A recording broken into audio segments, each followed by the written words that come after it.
अच्छा सुमरो साहब, आप सुन सकते हैं मुझे? एक बात करनी है आपसे।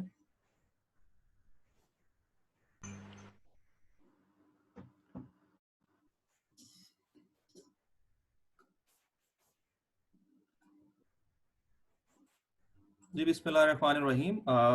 थोड़ा सा एक टेक्निकल इशू आ रहा था, स्टूडेंट से मुझे कम्युनिकेट किया, जिसकी वजह से मैंने क्लास को 3-4 मिनट होल्ड किया। आई गेस इशू रिजॉल्व हो गया है। अम, तो इस वक्त स्क्रीन पे कॉन्टिन्यूसली एक चीज आपको नजर आ रही थी, और वो है दो इंस्ट्रक्शंस। क्योंकि ये काफी अरसे से, अब ये दूसरी तीसरी क्लास है, स्टूडेंट स्टिल अभी भी कुछ कंफ्यूज हैं, और मैंने इसलिए अब यहाँ पे मेंशन कर दिया है, जो लोग गूगल क्लासरूम ज्वाइन करना चाहते हैं, just send me Gmail. Gmail means कि अपने जीमेल आईडी से वो मुझे ईमेल करेंगे। मेरा जो जीमेल आईडी है zmzishan@hotmail.com। और दूसरा व्हाट्सएप ग्रुप हमने एक बना लिया है। उसी ग्रुप से भी मुझे आइडिया हुआ कि स्टूडेंट ज्वाइन नहीं कर पा रहे, और ये काफी अच्छा साबित हुआ प्रॉब्लम को रिजॉल्व करने के लिए। 20 से 25 लोगों ने ऑलरेडी ये ग्रुप ज्वाइन कर लिया है। Still there are some students जिन्होंने ज्वाइन नहीं किया। सो जो भी ज्वाइन करना चाहता है, जस्ट मुझे आप टेक्स्ट कर दें 0308631005 पे। I will send you a link and then you can join. तो ये तो हो गई आज की इंस्ट्रक्शंस। अब आपको पता है कि हमने स्टार्ट किया था topic learning curve. That was the first topic in our syllabus. मैंने आपको लर्निंग कर्व को इंट्रोड्यूस कराया। मैं अभी क्विकली आपको रिवाइज भी करा देता हूँ, जस्ट 1 मिनट में। हमने कल बात की थी कि जब एक काम रेपिटेटिव नेचर का होता है और स्ट्रक्चर्ड नेचर का होता है, तो पहली बार चूंकि आपको उस काम का इतना आइडिया नहीं होता, आप ज्यादा टाइम लगाते हो, लेकिन जैसे ही आप उस काम को बार बार दोहराते हो, तो आपका टाइम लगना कम शुरू हो जाता है। इसी चीज को हम लर्निंग इफेक्ट कहते हैं, और इसी को एक थ्योरी की फॉर्म में प्रेजेंट किया गया है, और इसी को फिर हमने अपने एनालिसिस का हिस्सा बनाया है। इसकी जो बेहतरीन डिस्क्रिप्शन है वो in the form of law है, रॉयट्स लॉ। कल हमने ये पढ़ा था, and we learn the law as it is. मैंने काफी डिटेल में बताया था। और लॉ ये कहता है कि आपका जो cumulative average time per unit है, वो फॉल कर जाता है टू अ फिक्स परसेंटेज, जैसे ही आपकी कम्युलेटिव आउटपुट जो है वो डबल हो जाती है। और वो जो फिक्स परसेंटेज से फॉल करता है, उसी को हम कहते हैं लर्निंग इफेक्ट। वो 80% भी हो सकता है, 90% भी हो सकता है, 70% भी हो सकता है, varies from organization to organization. फिर मैंने आपको इस लॉ की और इस एनालिसिस की 2-3 फॉर्मेशन सिखा दी थी। हम इस को टैबुलर अप्रोच के थ्रू भी सॉल्व कर सकते हैं, लेकिन टैबुलर अप्रोच रिस्ट्रिक्ट करेगी कुछ लिमिटेड रेप्लिकेशंस को। उसके बाद हमने देखा था अलजेब्रिक अप्रोच। तो mathematically through algebra y is equal to ax b, वो अप्रोच हमने देखी थी, और मैंने आपको कुछ इलस्ट्रेशन भी करवा दी थी। इसके बाद मैंने कुछ इलस्ट्रेशंस आपको करने के लिए दी थी। आई होप आपने उसको देख लिया होगा। पहले इसके कि मैं सीधा फर्दर न्यूमेरिकल वर्क पे जाऊं, मेरे ख्याल में आज हम शुरू में जो बकिया चीजें रह गई थी लर्निंग कर्व के हवाले से, पहले उसको डिस्कस कर लेते हैं। थ्योरेटिकल एलिमेंट को डिस्कस कर लेते हैं, कॉन्सेप्ट्स को हम फुली अंडरस्टैंड कर लेते हैं, और उसके बाद फिर हम दोबारा प्रैक्टिस पे चले जाएंगे। So both things are very important, theory and practice both. तो अभी मैं क्या कर रहा हूँ जी, आपको पता है कि मैं ये जो टॉपिक है वो कैप्लन की बुक से पढ़ा रहा हूँ, ACCA F5। और मैंने कल आपको जो कुछ पढ़ाया था वो यहाँ पे यू कैन सी, अभी तक एनोटेट भी हुआ है। तो आज जो चीज मैं डिस्कस करना चाह रहा हूं आपके साथ, मैं स्लाइड पे दोबारा जाऊंगा फॉर अ मोमेंट। वो क्या है जी, लर्निंग कर्व एंड स्ट्रैटेजी। अच्छा जी, अब हमने लर्निंग कर्व को सिर्फ कॉन्सेप्ट की हद तक नहीं समझना, बस ये नहीं सिर्फ क्वांटिटेटिवली के बस इससे हमने कैलकुलेशंस कर लेनी है। हम चूंकि पढ़ रहे हैं स्ट्रेटेजिक मैनेजमेंट अकाउंटिंग, तो हमने ये जरूर समझना है और सोचना है कि आखिर लर्निंग कर्व का स्ट्रेटजी के साथ क्या ताल्लुक है, and how this theory is related to strategic management accounting. इस थ्योरी के इस्तेमाल क्या हैं, यूजेस क्या हैं, एप्लीकेशंस क्या हैं मैनेजमेंट अकाउंटिंग में और स्ट्रेटेजिक मैनेजमेंट अकाउंटिंग में। So today, basically, we are more concerned with understanding the relationship of the learning curve theory with the strategy and strategic management accounting, and we will learn the various applications of the learning effect. अच्छा, अब एक चीज जो मैंने बहरहाल शुरू में आपको पहली ओरिएंटेशन क्लास में इंट्रोड्यूस कराती थी, वो ये बात थी कि स्ट्रैटेजी बेसिकली इस चीज का नाम है कि आप अपने लॉन्ग टर्म प्लान्स बनाते हो by looking into the actions of your competitors. तो इसमें जो आउटवर्ड ओरिएंटेशन है, आप कंपैटिटर्स को जरूर जहन में रखते हो और फिर उसको देखते हुए, उसके एक्शंस को देखते हुए आप अपनी प्लानिंग करते हो। तो अब अगर मैं आपसे इस वक्त राइट नाउ एक क्वेश्चन पूछ लूं, जस्ट टू सी कि आप क्या रिलेशनशिप बिल्ड अप करते हैं लर्निंग कर्व का स्ट्रैटेजी के साथ, and then I will show you from the notes. मैंने दोनों नोट्स अपलोड किए हैं। तो if I can ask you quickly कि आपके ख्याल में लर्निंग कर्व का और इस फिनोमिना का कि जैसे जैसे आप एक रेपिटेटिव काम को रिपीट करते हैं तो आपका टाइम का रिलेटिव एवरेज टाइम कम लगना शुरू हो जाता है, इसका स्ट्रैटेजी के साथ या किसी भी स्ट्रैटेजी के साथ क्या ताल्लुक हो सकता है और इसकी हमारे यहाँ क्या एप्लीकेशंस हो सकती हैं? So this is the question I am posing you. I will look into the question answer box now. अगर आपके ज़हन में कोई पॉइंट आ रहा है तो मुझे क्वेश्चन आंसर बॉक्स में आप टाइप कर दें, and then I will show you the answer and what are my thoughts on the topic. Okay जी, so एक रिस्पॉन्स मुझे मिल गया और वो है जी कि इससे टाइम चूंकि सेविंग हो जाती है और कॉस्ट सेविंग हो जाती है, तो डेफिनेटली हमारी इसका स्ट्रैटेजी के साथ, जो कि कॉस्ट लीडरशिप की शायद स्ट्रैटेजी हो सकती है, उसके साथ बिल्कुल ताल्लुक है। इसका कॉस्ट कैलकुलेशन के साथ ताल्लुक है। somebody says इसका प्राइसिंग के साथ ताल्लुक है जी, बिल्कुल वेल डन, इसका बिल्कुल प्राइसिंग के साथ ताल्लुक बन सकता है। इसके अलावा somebody says के डिपार्टमेंटलाइजेशन के थ्रू टाइम सेव होगा और एफिशिएंसी इंक्रीज होगी। यस, डेफिनेटली इसका एफिशिएंसी के साथ भी ताल्लुक है और इसका अल्टीमेटली टाइम सेविंग के साथ भी ताल्लुक है। और जैसे जैसे हमारी एक्सपर्टीज बढ़ेंगी वैसे वैसे हम टाइम और कॉस्ट सेविंग्स करेंगे, which will end up in helping us in devising cost leadership strategy, क्योंकि इससे हमें cost comparative advantages मिलेंगे। I guess you got it very right। बस आप स्टॉप कर दीजिएगा, मजीद आंसर्स शायद मुझे नहीं चाहिए। बजटरी प्लानिंग का वर्ड भी आ गया। तो देखिए, यही एक वोकैबुलरी होती है। मैंने आपको ये क्वेश्चन इसलिए भी दिया कि आई वांट टू अंडरस्टैंड कि आपके जहन में इस वक्त क्या वोकैबुलरी है मैनेजमेंट अकाउंटिंग की और स्ट्रेटेजिक मैनेजमेंट अकाउंटिंग की। मैनेजमेंट अकाउंटिंग आप बहुत अरसे से पढ़ रहे हैं, तो यू मस्ट अंडरस्टैंड वो जो वोकैबुलरी होती है, planning, controlling, decision making, pricing, costing.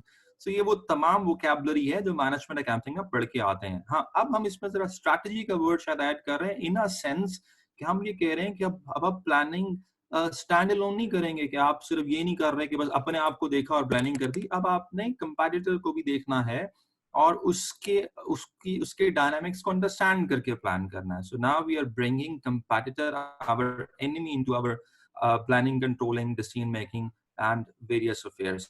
आपने बिल्कुल ठीक कहा। मैं अब आपको इसके थोड़ा जो आंसर हो सकता है पॉसिबल, मैं उसकी तरफ ले जाता हूं और I will just read from that particular area. और ये नोट्स मैंने बिल्कुल आपको जो है वो गूगल क्लासरूम में अपलोड किए हुए हैं। So learning curve and comparative strategy. तो क्या कहते हैं जी? ये कहते हैं learning curve enable managers to project the manufacturing cost per unit for any cumulative production quantity। Definitely जी, जैसे जैसे हम अपना प्रोडक्शन क्वांटिटी को प्लान करेंगे तो जो भी प्रोडक्शन क्वांटिटी होगी हम उस प्रोडक्शन क्वांटिटी पे कॉस्ट पर यूनिट कैलकुलेट कर सकते हैं, अगर हमें लर्निंग कर्व का इफेक्ट देना आता है। क्योंकि नेचुरली जैसे जैसे प्रोडक्शन डबल होती जाएगी, कॉस्ट कम होती जाएगी। अब ये बड़ी इंपॉर्टेंट बात है, firms that emphasize low price as comparative strategy. देखें, जब आप स्ट्रेटेजिक मैनेजमेंट अकाउंटिंग पढ़ रहे हैं तो कहीं ना कहीं आपके ज़हन में हर चीज को इंटरप्रेट करते वक्त स्ट्रैटेजी और डिफरेंट स्ट्रैटेजीज का आइडिया होना चाहिए। एंड क्योंकि आप साथ स्ट्रेटेजिक मैनेजमेंट भी पढ़ रहे होंगे तो डेफिनेटली आपको आइडिया होगा। So we know that one of the strategy is cost leadership, जहां पे एक कंपनी कॉस्ट पे अपने कंपेटिटर के साथ compete करती है और डेफिनेटली वो फिर रिलाय कर रही होती है हाई वॉल्यूम पे और प्रॉफिट मार्जिन पे। तो अगर एक ऐसी कंपनी है जो कॉस्ट लीडरशिप की स्ट्रैटेजी पे अमल करना चाहती है, वो समझती है कि हम अपने कंपैटिटर को थ्रू कॉस्ट लीडरशिप बीट कर सकते हैं, तो उसके लिए तो लर्निंग कर्व की बहुत बड़ी इम्प्लीकेशन है। क्योंकि उसके लिए तो जैसे जैसे वॉल्यूम बढ़ेगा, काम रिपीट होगा, तो लर्निंग इफेक्ट्स आएंगे और अल्टीमेटली कॉस्ट सेविंग होगी and that will result in more cost leadership. और इसकी वजह से मार्केट में कंपैटिटर्स को डिफिकल्टी होगी, स्पेशली वो कंपैटिटर्स जो अब ज्वाइन करेंगे, क्योंकि उनके लिए वो काम बहरहाल नया होगा, उनको लर्निंग इफेक्ट में टाइम लगेगा, आप वो टाइम लगा चुके होंगे। So in that sense this will give you the comparative advantage. यहाँ पे इन्होंने एग्जांपल भी दी है इलेक्ट्रॉनिक्स इंडस्ट्री की और बताया है कि शुरू में जब आपका कोई भी इंटीग्रेटेड सर्किट होता है तो उसको प्राइस हाई करना पड़ता है, लेकिन जैसे ही प्रोडक्शन इंक्रीज करती है, लर्निंग इफेक्ट आते हैं, कॉस्ट डिक्रीज होती है, तो you can lower the prices. लेकिन फिर अगर आप जब प्राइस लो कर देते हैं तो डेफिनेटली आप बहुत सारी मार्केट कैप्चर कर चुके होते हैं, और अब अगर कोई नया कंपैरेटर आता है तो जाहिर सी बात है, क्योंकि उस वो लर्निंग में भी आपसे पीछे है, तो उसकी प्राइसिंग हाई होगी और उसको इनिशियल लॉसेस सफर करना पड़ेंगे। So this is a very good content and you got it very right. Learning curve की स्ट्रेट अवे एप्लीकेशन है स्ट्रेटेजिक इम्प्लीमेंटेशन से। आप जिस किस्म की स्ट्रेटेजी अप्लाई करना चाहते हैं उसमें लर्निंग कर्व इंपॉर्टेंट हो सकता है, नहीं भी इंपॉर्टेंट हो सकता। So you should be very clear about your strategic position and whether learning curve will help you in achieving that. अच्छा जी, इसके अलावा I will go then to the Kaplan book, और यहाँ से अब मैं कुछ इफेक्ट्स की बात करता हूँ, और ये इफेक्ट्स अभी मोर और लेस मुझे आपने बता दिए हैं, एंड दैट्स वेरी गुड। तो मैं यहाँ पे बारी बारी कुछ इफेक्ट्स पे बात कर लेता हूँ। तो देखें जी, applications. So one of the definite application is pricing. लेकिन ये कॉस्ट का सीधा सीधा ताल्लुक है प्राइसिंग के साथ, क्योंकि मेजॉरिटी ऑफ द केसेस में कॉस्ट प्लस प्राइसिंग हो रही होती है। ना भी हो रही हो तो cost is one of the important determinant of pricing. अब जब आप प्राइसिंग कर रहे हैं तो डेफिनेटली आपको उसमें लर्निंग के इफेक्ट को देखना चाहिए, क्योंकि अगर आप इस चीज को नहीं इनकॉर्पोरेट करते कि with passage of time learning की वजह से आपका टाइम कम लगेगा और आपको 100वां या 1000वां यूनिट बनाने पे या ज्यादा यूनिट्स बनाने में कॉस्ट कम हो जाएगी इवेंचुअली, तो आप क्या करेंगे, आप शुरू के यूनिट्स को शायद ज्यादा प्राइस सेट कर दें। और अगर आप शुरू के यूनिट्स को सिर्फ इस वजह से ज्यादा प्राइस सेट कर दें कि उस पर ज्यादा टाइम लग रहा है और इसको एवरेज आउट ना करें bye looking into the possible learning effects, तो यहाँ पे आपको कंपटीशन में बीट होने के चांसेस हैं। So once you are making pricing decisions, you should always consider the learning effects कि हम प्रोडक्शन को जब मल्टीप्लाई करते जाएंगे तो वहां पे हमारी टाइम सेविंग होती जाएगी। अभी आज हम कुछ क्वेश्चंस भी देख रहे हैं जिसमें प्राइसिंग डिसीजंस ऑटोमेटिकली आ जाएंगे। कुछ हमारे ऐसी वर्किंग्स हैं जिसमें हम प्राइसिंग से रिलेटेड कुछ बातें करेंगे। Then it says work scheduling. तो डेफिनेटली जी, अगर आप लर्निंग इफेक्ट को कंसिडर कर रहे हैं और इस बात को कंसिडर कर रहे हैं कि जैसे जैसे आपकी प्रोडक्शन डबल होती जाएगी, आपको एवरेज टाइम पर यूनिट आपका फॉल करता जाएगा, तो इसका मतलब है आपके लेबर आवर्स की रिक्वायरमेंट फॉल करती जाएगी। सो डेफिनेटली यहाँ से इसका कनेक्शन बन जाएगा वर्क स्केड्यूलिंग से। आज शायद आपको 100 वर्कर्स चाहिए हो, लेकिन कल हो सकता है आपको 100 वर्कर्स ना चाहिए हो। आज हो सकता है आपको 100 घंटे चाहिए, कल हो सकता है आपको 100 घंटे ना चाहिए हो। So this is another application of the learning effect कि आपको वर्क स्केड्यूलिंग करने में, जिसका सीधा सीधा सा फिर ताल्लुक बजटिंग से हो जाता है, क्योंकि जब आप आवर्स को स्केड्यूल कर रहे हैं तो फिर डेफिनेटली उन आवर्स के साथ कॉस्ट एसोसिएटेड है और उसके साथ फिर लेबर के बजट्स एसोसिएटेड हैं। तो यहाँ पे इसकी बड़ी इफेक्ट है। फिर है जी प्रोडक्ट वायबिलिटी। अभी हम शायद कुछ क्वेश्चंस देखें जिसमें हम देखेंगे कि अच्छा बताएं, डिसीजन मेकिंग का क्वेश्चन आ जाएगा, बताएं जी प्रोडक्ट वायबल है या नहीं, अच्छा पहला यूनिट पे इतने घंटे लगते हैं, फिर लर्निंग इफेक्ट ये हो जाता है। तो प्रोडक्ट की वायबिलिटी को देखने के लिए हमें जरूर लर्निंग इफेक्ट को देखना पड़ेगा, क्योंकि लर्निंग इफेक्ट से प्रोडक्ट की वायबिलिटी चेंज हो सकती है। अगर हम अज्यूम कर रहे हैं कोई लर्निंग नहीं है और वही आवर्स पहले यूनिट को भी लगेंगे और वही आवर्स 100वें यूनिट को भी लगेंगे, तो वहां पे प्रोडक्ट की वायबिलिटी डिस्टर्ब भी हो सकती है। लेकिन अगर लर्निंग इफेक्ट है, टाइम कम लगता जा रहा है, कॉस्ट कम लगती जा रही है, तो there might be a time जब प्रोडक्ट वायबल हो जाए। तो प्रोडक्ट की वायबिलिटी के डिसीजंस और किसी भी प्रोडक्ट को कंटिन्यू रखने के या डिसकंटिन्यू रखने के डिसीजंस, इसमें आपको लर्निंग इफेक्ट को जरूर देखना चाहिए, because the decisions might change with the change of learning effect. अच्छा जी, फिर स्टैंडर्ड सेटिंग। देखिए मैं बार बार आपको कह रहा हूं और ये बात मैं रिपीट करता जाऊंगा थ्रू आउट दी कोर्स कि वोकैबुलरी मैनेजमेंट अकाउंटिंग की भी और स्ट्रेटेजिक मैनेजमेंट अकाउंटिंग की भी वही है, वही प्लानिंग का वर्ड, वही बजटिंग का वर्ड, वही कंट्रोलिंग, प्राइसिंग, बेटर कॉस्टिंग। तो ये वोकैबुलरी वही है। अब जब ताल्लुक जोड़ना है किसी चीज का एप्लीकेशन, तो उसके साथ ही जोड़ना है।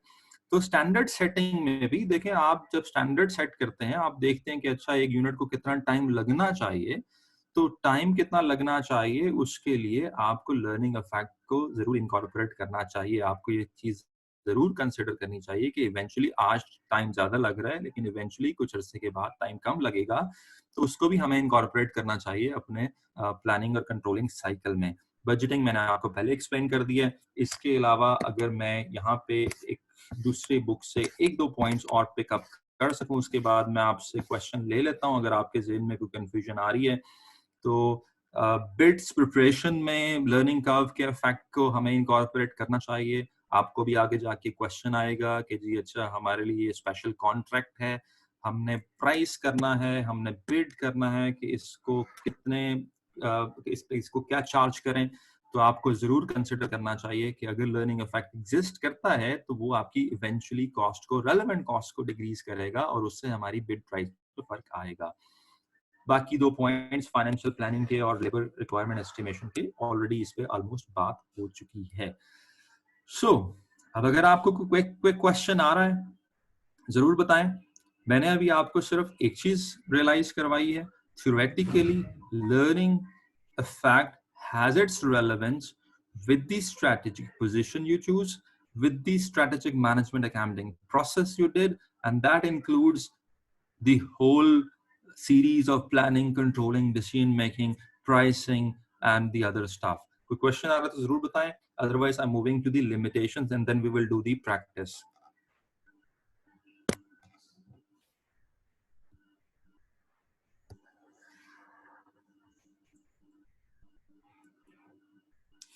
प्रोडक्ट वायबिलिटी बता दें जी, मैं बिल्कुल प्रोडक्ट वायबिलिटी बता देता हूं। और okay, I guess I will take only that question, बाकी क्वेश्चन आए भी नहीं हैं, तो मैं सिर्फ इस चीज को ज्यूम करते हुए कि आपको बाकी चीजें समझ आती हैं, प्रोडक्ट वायबिलिटी की बात आपको मैं बता देता हूं।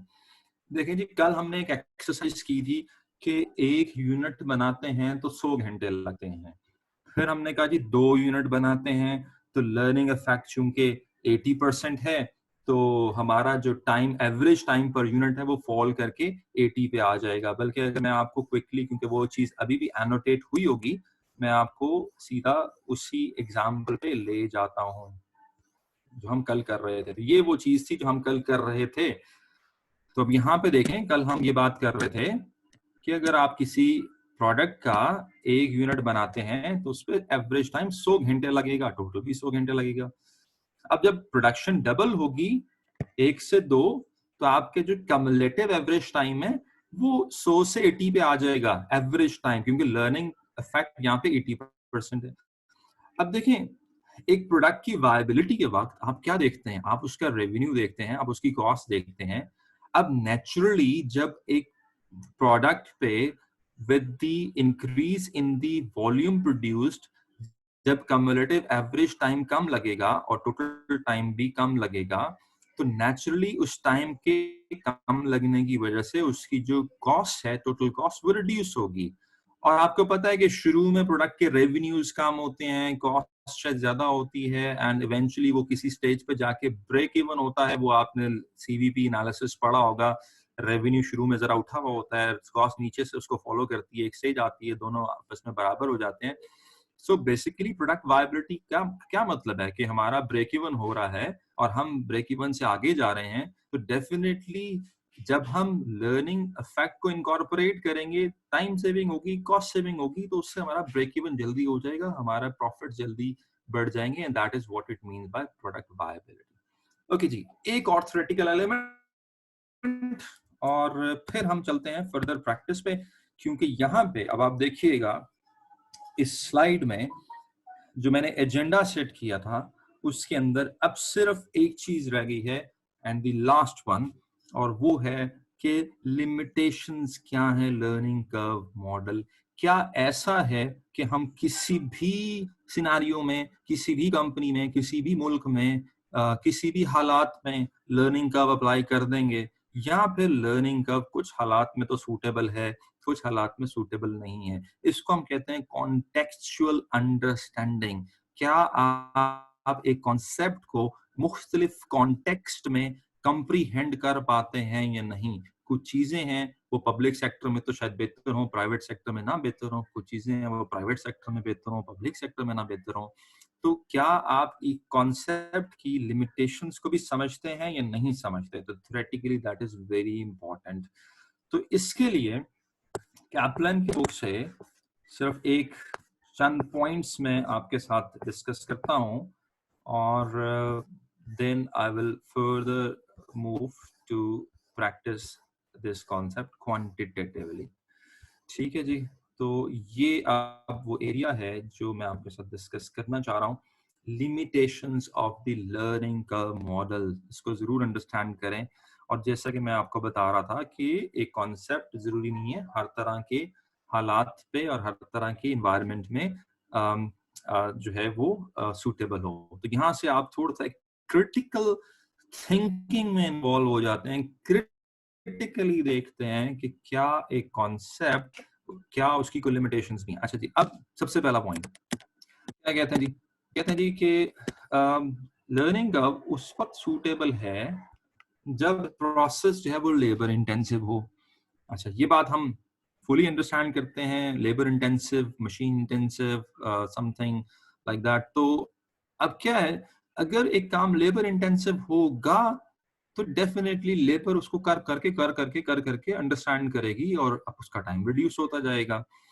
अच्छा, अब आपने ये देखना है कि क्या आज की जो मॉडर्न मैन्युफैक्चरिंग एनवायरनमेंट है, क्या वो भी लेबर इंटेंसिव है?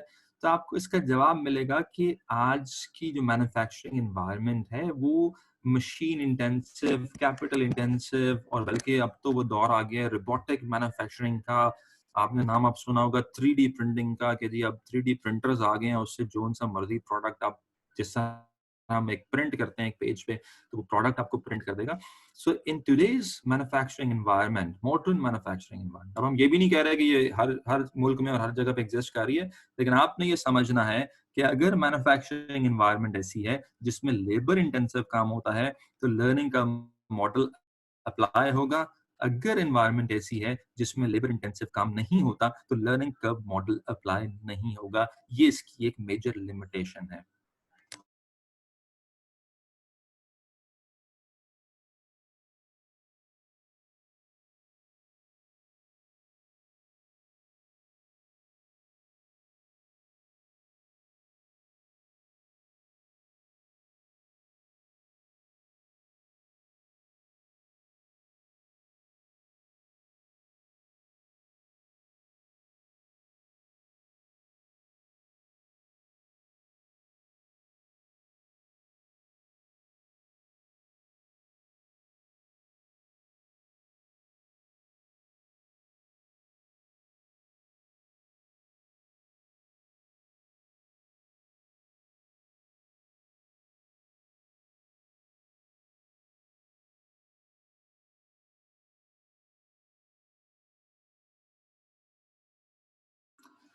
जी, मेरे पास इधर लाइट चली गई थी और अब मैंने स्विच किया है अपना इंटरनेट और मैं आ गया हूँ मोबाइल इंटरनेट पे। तो मुझे ज़रा क्विकली कोई कंफर्म कर दे कि आवाज़ और तस्वीर आ रही है। I am back.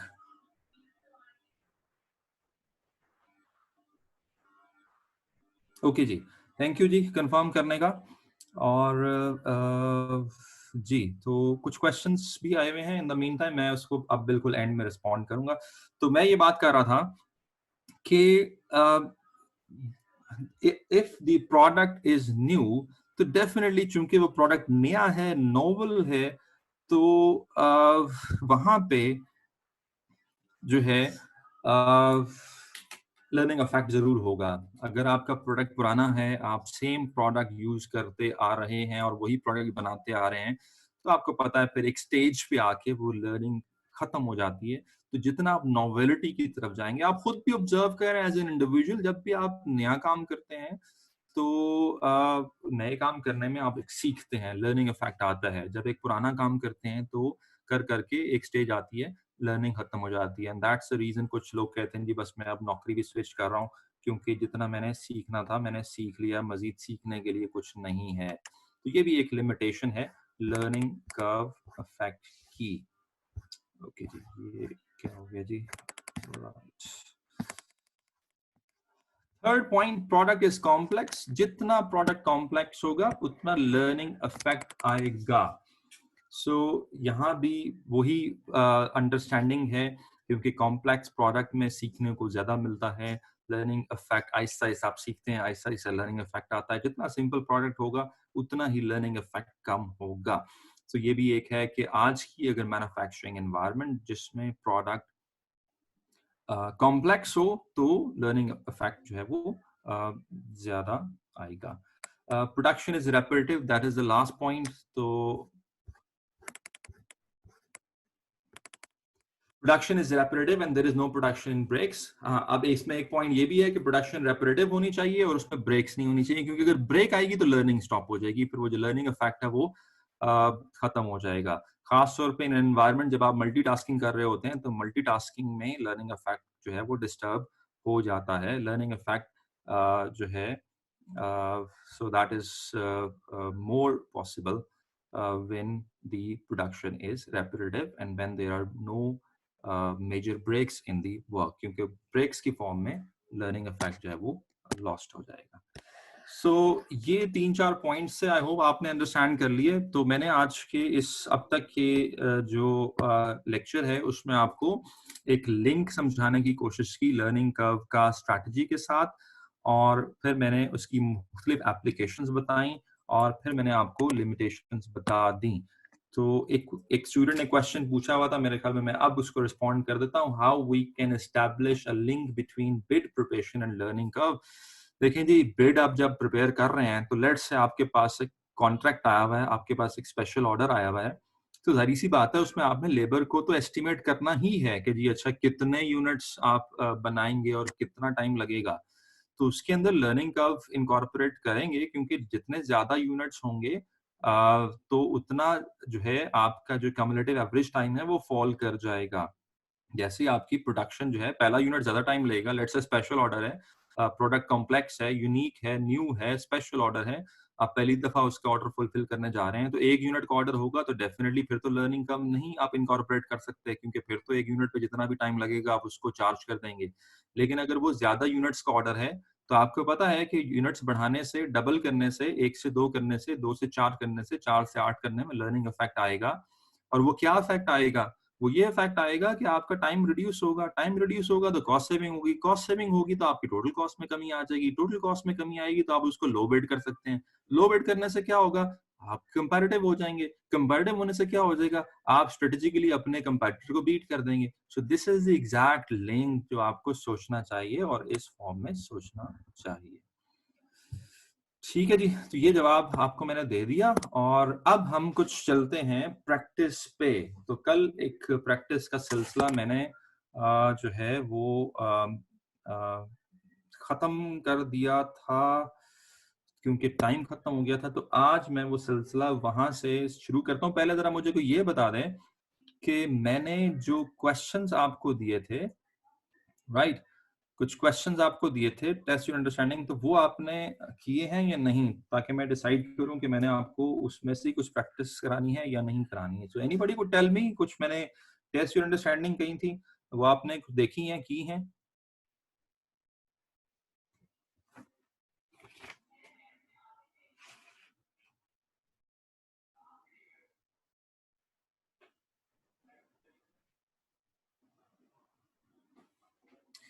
ओके जी, की हैं, और कुछ उसमें कंफ्यूजन्स भी हैं, मुझे बता दिया, और कुछ लोग अभी भी गूगल क्लासरूम कोड मांग रहे हैं। मैं एक दफ़ा फिर अपनी वो स्लाइड जो है वो अ, अ, लेके आता हूँ, क्योंकि ये मेरे ख्याल में एक हफ्ता ये प्रॉब्लम।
ओके जी, I am back again again, कुछ जो है वो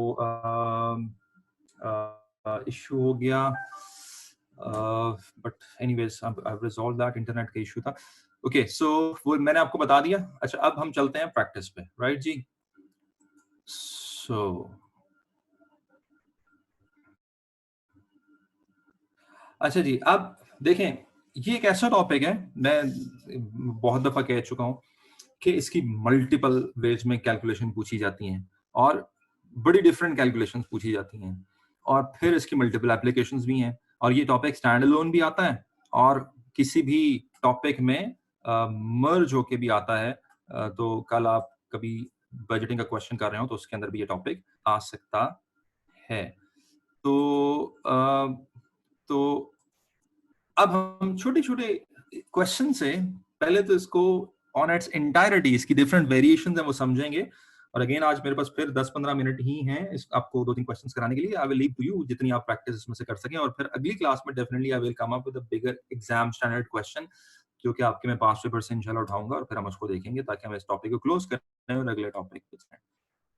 सो क्वेश्चन क्या है जी? The first unit of new product is expected to take 100 hours and 80% learning curve is known to apply. पहले यूनिट में 100 आवर्स लगते हैं। अब अगर आप चीजों को समझते हो तो साथ साथ उसको इंटरप्रेट करते रहें। पहले यूनिट में 100 आवर्स लगते हैं, तो ये क्या हुआ जी? ये ए हो गया, और 80% लर्निंग कर्व है, तो ये लर्निंग रेट हो गया हमारे पास। तो वो पूछ रहा है कि the average time per unit, हमने ये बताना है, वाई बताना है, और कितने यूनिट से पूछ रहा है? 16 यूनिट से पूछ रहा है। इसका मतलब है ये एक्स है। तो हम क्या करेंगे? हमने quickly y is equal to A X B के थ्रू क्विकली हम इसको कैलकुलेट कर लेंगे। कैसे कर लेंगे? मैं क्विकली ही करने की कोशिश करता हूँ। अच्छा, इसके लिए मैं एक और काम अभी करूंगा कि मैं इसको लेफ्ट पे फेंक देता हूँ, और अपने इस नोट को यहाँ पे ले आता हूँ, और मुझे ज़रा इसके पेन्स भी लेने पड़ेंगे, राइट जी, और इसको भी मुझे अब प्रोड्यूस करना पड़ेगा। ठीक है जी, तो y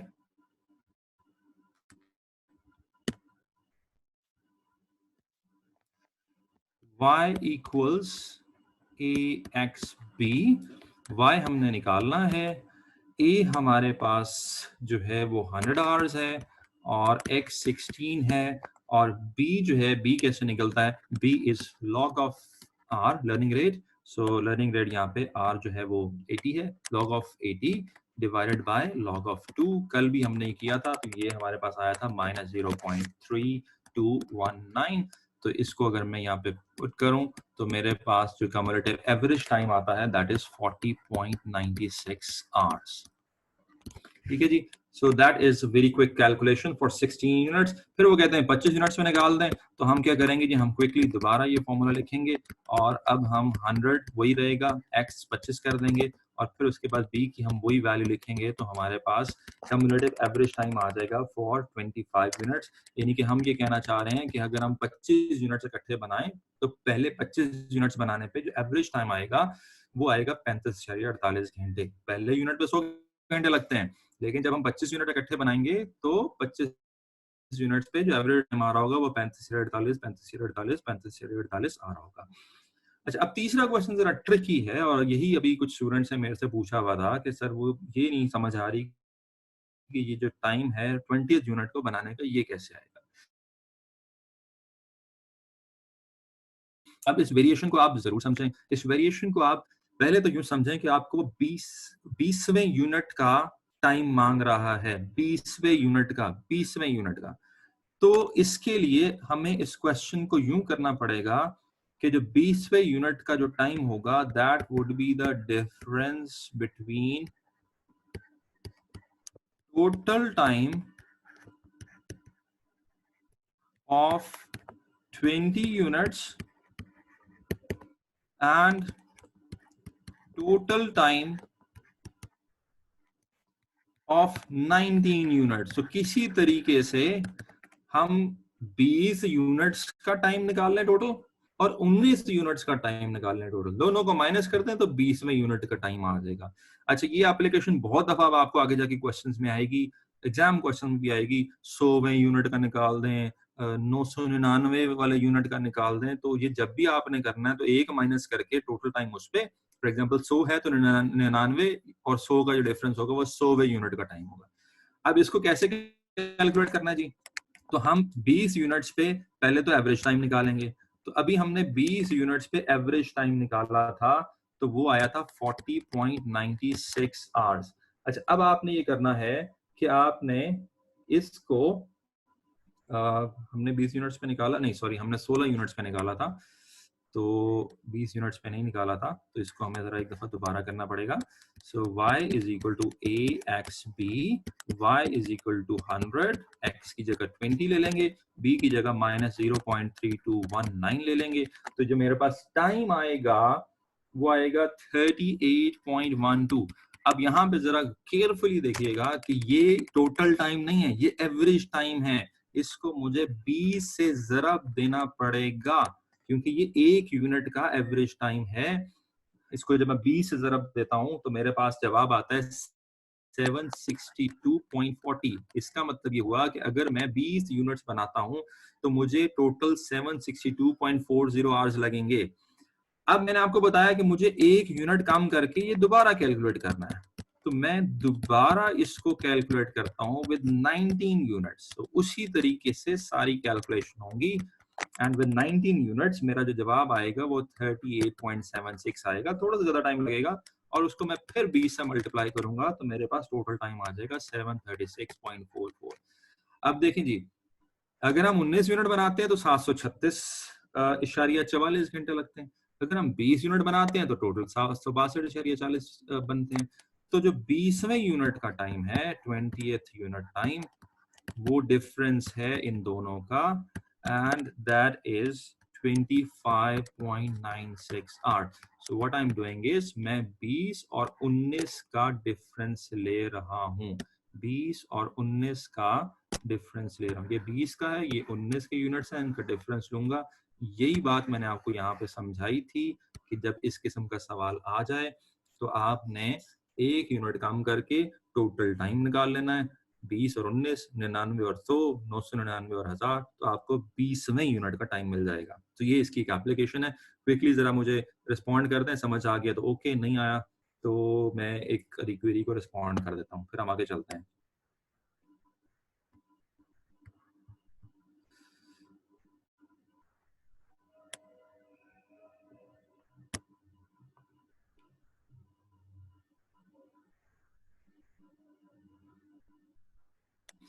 अच्छा जी, क्वेश्चन है, जेन्युइन क्वेश्चन है। वैसे काफी सारे लोगों को समझ भी आ गया है, बट जेन्युइन क्वेश्चन है कि why we are multiplying the resultant with 20 in second case where units are 19। In second case हमने 20 से क्यों मल्टीप्लाई किया है, तो ये डेफिनेटली मेरी मिस्टेक है। 20 से नहीं करना चाहिए था, 19 से करना चाहिए था। और अक्सर टीचर्स ऐसी मिस्टेक्स पे ये कहते हैं कि चलो हमें पता ही लग गया है कि स्टूडेंट्स जाग रहे हैं या नहीं जाग रहे। तो आप बिल्कुल जाग रहे हैं और मैं अब अपनी करेक्शन कर देता हूँ विद ड्यू अपॉलजी। तो ये देखें जी, ये हो गया 20 की बजाय 19 से हो गया। So I hope it answers your question and the overall answer is right, क्योंकि मैं साथ साथ आंसर्स को भी देख रहा हूँ। अच्छा जी, क्विकली एक और question, we are left with 10 minutes, so एक और क्वेश्चन करते हैं। So this is now question, next question. The first batch took 20 hours to produce. Learning rate is 20. The learning rate ceases after 72 batches. That is, all subsequent batches take the same time as 70 seconds. How long will it take to make grand total of 100 batches? जी, ये एक और variation आ गई है इसकी, और इस variation को पहले तो समझें। इस वेरिएशन में वो बात भी है जो भी हमने कर लिया, लेकिन उसके अलावा भी एक बात है।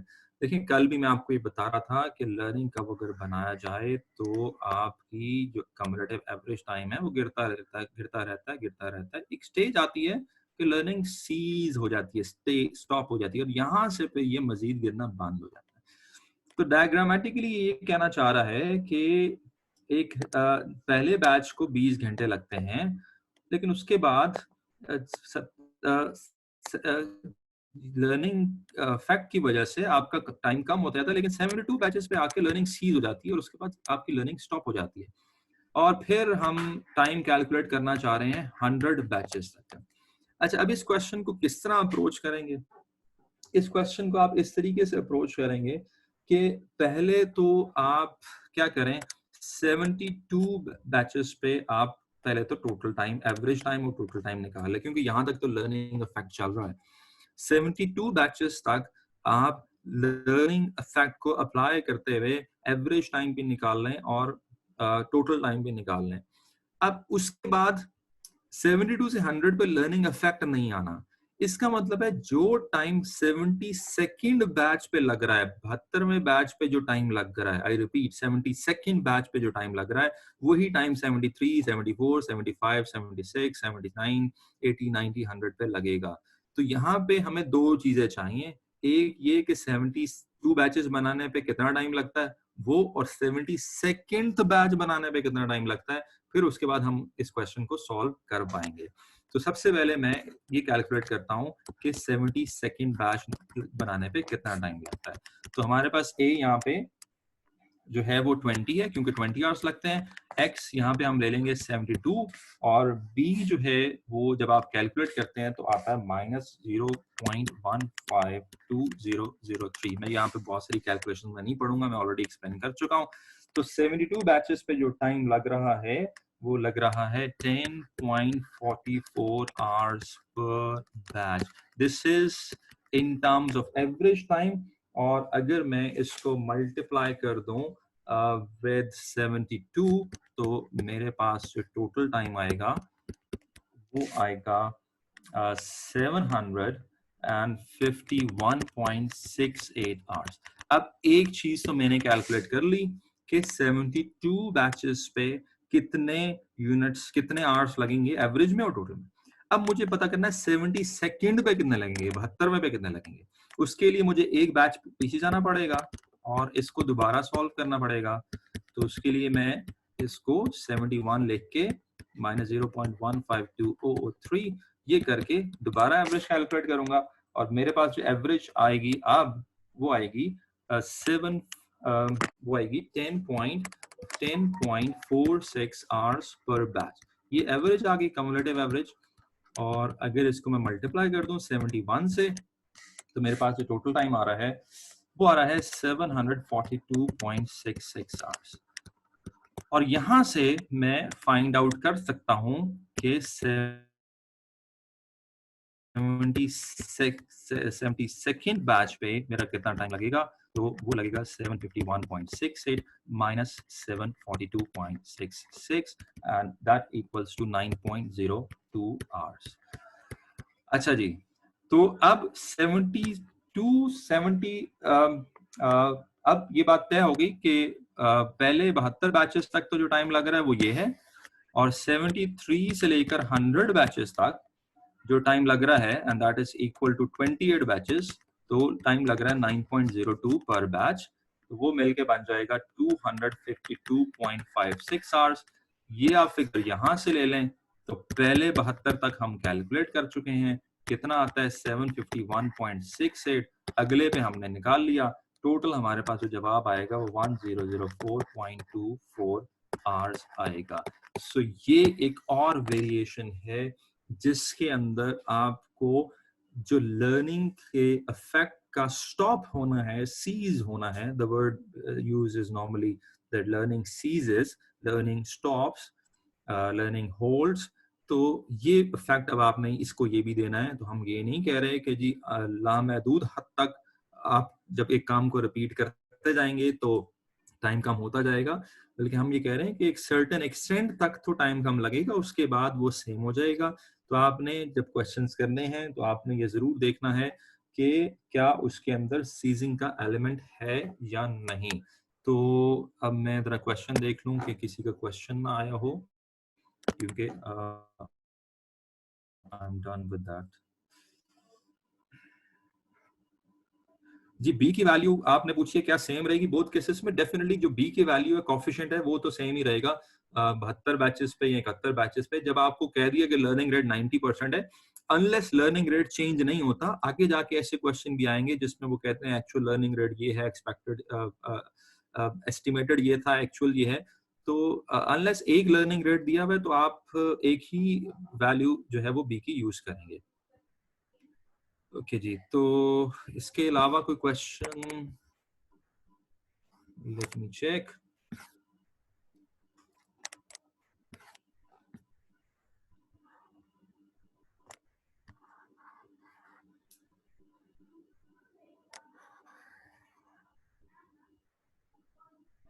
ओके, सो मुझे एज सच नहीं नजर आ रहा। आप मेरे से व्हाट्सएप में पूछ लीजिएगा, अगर इसके अलावा कोई इशू हुआ तो मैं वहां पे रिस्पॉन्ड कर दूंगा। अच्छा जी, अब क्विकली टेस्ट अंडरस्टैंडिंग 5 पे चले जाते हैं। ठीक है जी, दो I am left with 3 minutes और रमजान में स्केड्यूल काफी टाइट ही चल रहा है। तो यहाँ पे क्विकली मैं एक और कैलकुलेशन आपको समझा देता हूँ, और ये भी बहुत ट्रिकी कैलकुलेशन है। ये एक और वेरिएशन है जिसमें आपसे एक और तरीके से क्वेश्चन पूछा जाता है।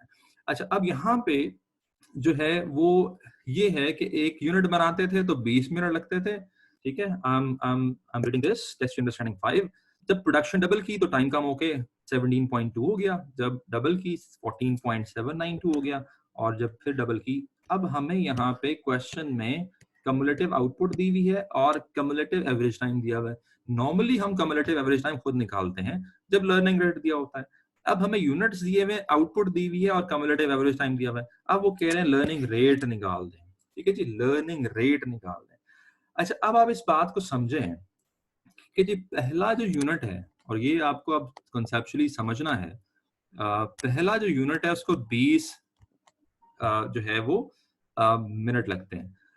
अब हमें पता है जब प्रोडक्शन डबल होती है तो ये लर्निंग, ये जो टाइम है वो एक रेट तक चला जाता है, यानी कि that learning falls to a fix percentage. I am repeating the word कि ये लर्निंग एक सर्टेन परसेंटेज तक गिर जाती है। तो वो सर्टेन परसेंटेज क्या है, आर। अब हमें नहीं पता। अब लेट्स अगर मुझे पता होता कि 80% है तो मैं 80% से गिरा देता और मैं ये कहता कि जी दूसरा बैच पे 16 घंटे लगेंगे। ये अभी हमने एक्सरसाइज कर ली हुई है। अब हमें नहीं पता, तो अब हम क्या कर रहे हैं, अब हम ये कह रहे हैं पहला यूनिट बनाया 20 घंटे लगे, जब आउटपुट डबल की तो कम्युलेटिव टाइम फॉल कर गया बाय आर, फिर जब प्रोडक्शन डबल की 2 से 4 फिर फॉल कर गया बाय आर, फिर जब प्रोडक्शन डबल की 8 हो गया तो फिर फॉल कर गया बाय आर, और करते करते हो कितना गया 12.72। इसको जरा गौर से समझिएगा कि 3 दफा प्रोडक्शन डबल हुई है, 1 से 2 एक दफा,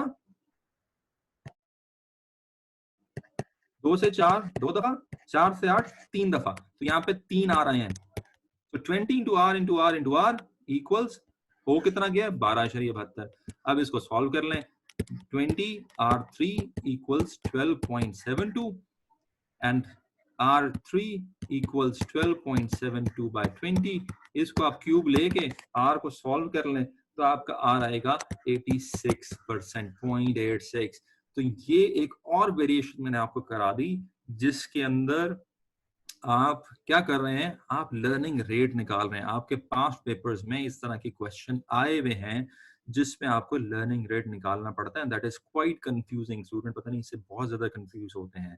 तो मैंने आपको समझाया कि अगर आपको कम्युलेटिव आउटपुट दी हुई है और कम्युलेटिव एवरेज टाइम दिया हुआ है तो आप कंसेप्चुअली जितनी दफा प्रोडक्शन डबल हुई है उतना आर की पावर ले लें। फॉर एग्जाम्पल अगर ये 8 से 16 पे गई होती मैं R4 ले लेता और फिर आप इसको सॉल्व करके निकाल लें। तो कुछ क्वेश्चंस आना शुरू हो गए और I am now almost done with this. और मैं सिर्फ अगर क्विकली किसी क्वेश्चन का आंसर दे सकूं। ओके जी, फॉर्मूले से क्या कह रहे हैं जी, फॉर्मूले से आर निकाल सकते हैं क्या? तो फॉर्मूले से आर निकालने के लिए प्रॉब्लम ये हो जाएगा कि फॉर्मूले में आर बी में छुपा हुआ है। सो फॉर्मूले में तो बी है और बी है log of r by log of 2, तो उसमें log भी इन्वॉल्व हो जाएगा। कॉम्प्लेक्स, और हम इतनी कॉम्प्लेक्सिटी में क्यों पढ़ें जब हम एक कॉन्सेप्चुअली सिंपली इसको सॉल्व कर रहे हैं। सो ओके जी स्टूडेंट्स, होपफुली आपको ये समझ आ गया होगा। आज मैंने थ्योरेटिकली भी काफी डिस्कशन की लर्निंग कर्व पे, और I guess I am done with this. हाँ, अब क्या है जी, अब है कुछ बड़े बड़े सवाल। तो टेस्ट योर अंडरस्टैंडिंग 6-7 आप खुद कर लीजिएगा। और जिस बड़े सवाल की मैं बात कर रहा हूँ और जिन बड़े सवालों की मैं बात कर रहा हूँ वो आप जरा नोट कर लें, और इसी के साथ आपके पास फिर चूंकि 3-4 दिन होंगे तो अच्छा टाइम होगा चीजों को सॉल्व करने का। तो टेस्ट अंडरस्टैंडिंग, इसको अब मैं बड़ा सवाल इसलिए कह रहा हूँ क्योंकि इसके अंदर एक एप्लीकेशन है। इसके अंदर लर्निंग कर्व इन इटसेल्फ नहीं है, बल्कि लर्निंग कर्व में प्राइसिंग का एलिमेंट भी आ गया। प्राइस बताएंगे तो प्राइसिंग लर्निंग कर्व अभी हमने आज एप्लीकेशन पढ़ी थी, वो हम करेंगे। अच्छा, फिर उसके बाद आगे जाएंगे तो फिर ये इसके बाद एक और क्वेश्चन आ गया जिसके अंदर अगेन वो जो हम बात कर रहे थे बिड वाली और जी प्राइस वाली, वो एप्लीकेशन फिर इसके अंदर आ गई। तो ये बड़ा क्वेश्चन है, इसमें मटेरियल भी होगा, इसमें लेबर भी होगी, इसमें ओवरहेड्स भी होंगे, इसमें कॉस्टिंग भी कर रहे होंगे, इसमें लर्निंग इफेक्ट भी आ रहा होगा, रेट ऑफ लर्निंग भी निकालना पड़ा होगा। तो ये अब मैं आपको आज के लिए असाइन करके जा रहा हूँ 2 सवाल मेनली। एक है जी objective test question bike racers, और इसको आप चूंकि आपके एग्जाम में तो ऑब्जेक्टिव नहीं आना है, इसको आप एज अ क्वेश्चन ही लीजिएगा कि आप ये कहें जी सर हमें तो ऑब्जेक्टिव आना नहीं है। और टेस्ट योर अंडरस्टैंडिंग 9। और अगले क्लास में I will come up with a past exam question and I will move to the next topic. तो आई होप, अच्छा क्विकली मैं फिर एक सवाल का मजीद जवाब देते जाऊं क्योंकि स्टूडेंट्स बार बार पूछ रहे हैं। रिकॉर्डेड लेक्चर, ये आप ICMP से पूछें how to download this. Recording मेरे पास नहीं हो रही, रिकॉर्डिंग के मामला वो डील कर रहे हैं। How to access these books, Google classroom पे तमाम लिंक्स मौजूद हैं बुक्स के। आप कहते हैं तो मैं एक शॉर्ट वीडियो आपको रिकॉर्ड करके भेज देता हूँ, उस पर क्लिक करेंगे तो वो डाउनलोडेबल हैं, वो तमाम बुक्स डाउनलोडेबल हैं। आपने गूगल क्लासरूम में स्ट्रीम्स की बजाय क्लास वर्क की टैब में जाना है। ऊपर 4 टैब्स होती हैं, स्ट्रीम, क्लास वर्क, पीपल और एक ग्रेड्स। आपने क्लास वर्क की टैब में जाना है और वहां पे आपने इन लिंक्स पे जाना है और वहां से आपने ये बुक्स और ये तमाम चीजें डाउनलोड करनी है। ये तमाम चीजें डाउनलोडेबल है एक्सेप्ट द लेक्चर्स। लेक्चर्स का रिकॉर्डिंग का मामला मेरे पास जो है वो आई कांट से कि वो आपको किस तरीके से मिलेगा. सो जी, thank you very much. I am running out of time. Next class भी स्टार्ट होनी है.